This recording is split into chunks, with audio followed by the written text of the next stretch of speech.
सन्यासी जिसने अपना मन, प्राण, अंतरात्मा पूरी तरह ईश्वर को समर्पित कर दिया है, वही सच्चा साधु है। जिसने कामिनी और कांचन का त्याग कर दिया है, वही सच्चा साधु है। वो स्त्रियों को अपनी माता की तरह पूज्य दृष्टि से देखता है।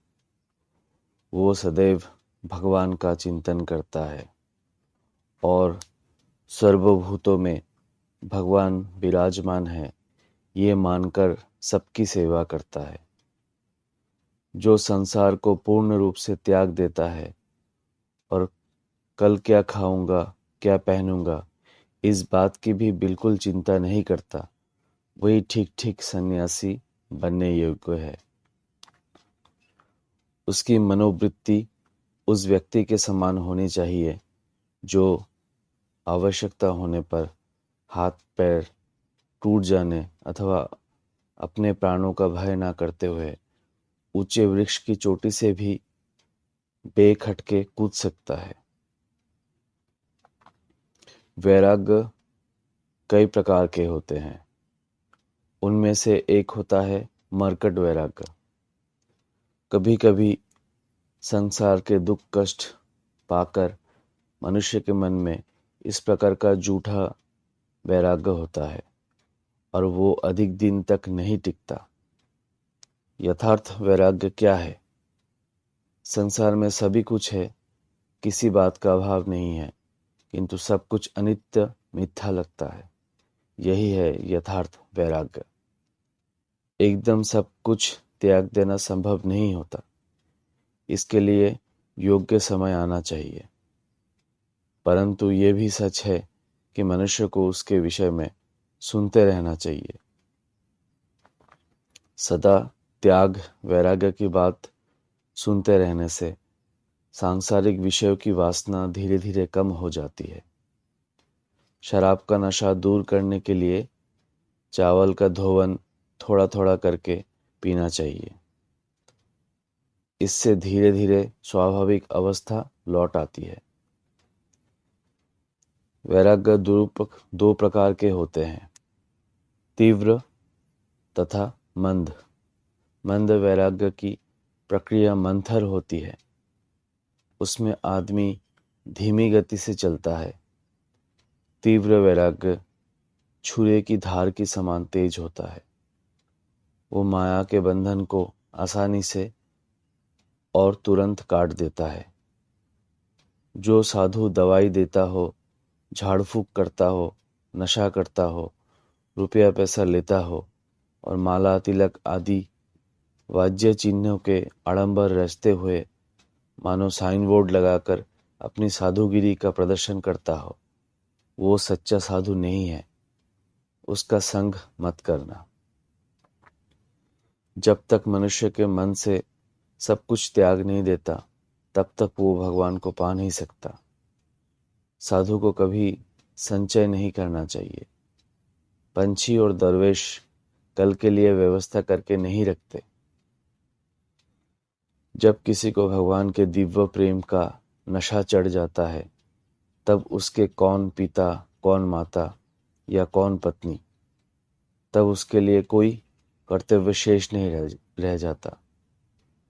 वो सब ऋणों से मुक्त हो जाता है। इस अवस्था में मनुष्य जगत को भूल जाता है। अपनी देह जो सबको इतनी प्रिय होती है, उस देह तक को भूल जाता है। सर्वत्यागी सन्यासी कामिनी और कांचन का कभी स्पर्श तक नहीं करेगा। वो नारी का चित्र तक नहीं देखेगा। सच्चा सन्यासी और सच्चा भगवत भक्त नारी मात्र को, चाहे वो सती हो अथवा असती, जगदम्बा के ही रूप में देखते हैं। पंडित और साधु पुरुष में एक बड़ा अंतर है। कोरे पंडित का मन कामिनी और कांचन पर ही लगा रहता है, किंतु साधु का मन हरि के चरण कमलों में लगा रहता है। आशा की वाणी। मैं तुमसे कहता हूँ, जो उन्हें चाहता है वो उन्हें पा लेता है। इस बात को अपने जीवन में परख कर देख लो। सच्चे उत्साह के साथ 3 ही दिन तक चेष्टा करो, तुम निश्चित सफल होगे। जिसकी एकाग्रता और व्याकुलता प्रबल होती है वो शीघ्र ही भगवान को पा लेता है। जैसे किसी कमरे का 1000 वर्षों का अंधकार प्रकाश के लाते ही दूर हो जाता है, वैसे जीव के जन्म जन्मांतरों के पाप भगवान की एक कृपा दृष्टि से ही नष्ट हो जाते हैं। उनकी कृपा की वायु तुम्हारे ऊपर दिन रात बह रही है। यदि तुम्हें जीवन समुद्र में शीघ्र आगे बढ़ना है तो अपनी नौका मन के पाल तान दो। निरंतर भगवान का नाम लेते रहो। भगवान नाम कलयुग में बड़ा प्रभावशाली है। इस युग में योगाभ्यास करना तो संभव नहीं है, क्योंकि मनुष्य के प्राण अन्न पर निर्भर है। ताली बजाते हुए भगवान का नाम कीर्तन करते रहो। तुम्हारे पाप पक्षियों की भांति उड़ जाएंगे। स्वयं को धूल और कीचड़ में सानना बच्चे का स्वभाव ही होता है, किंतु माँ उसे सब समय गंदा नहीं रहने देती। वो बीच बीच में उसे धो पोंछ कर साफ कर देती है। इसी प्रकार पाप करना मनुष्य का स्वभाव ही होता है, किंतु उसका पाप करना जितना निश्चित है उससे अधिक ये निश्चित है कि भगवान उसकी पाप मुक्ति के लिए नए नए उपाय निकालते हैं।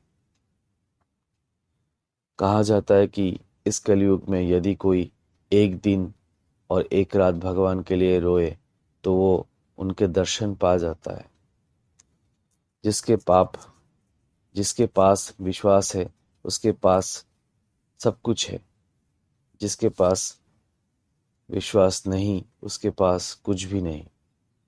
भगवान के नाम पर विश्वास हो तो असंभव संभव हो सकता है।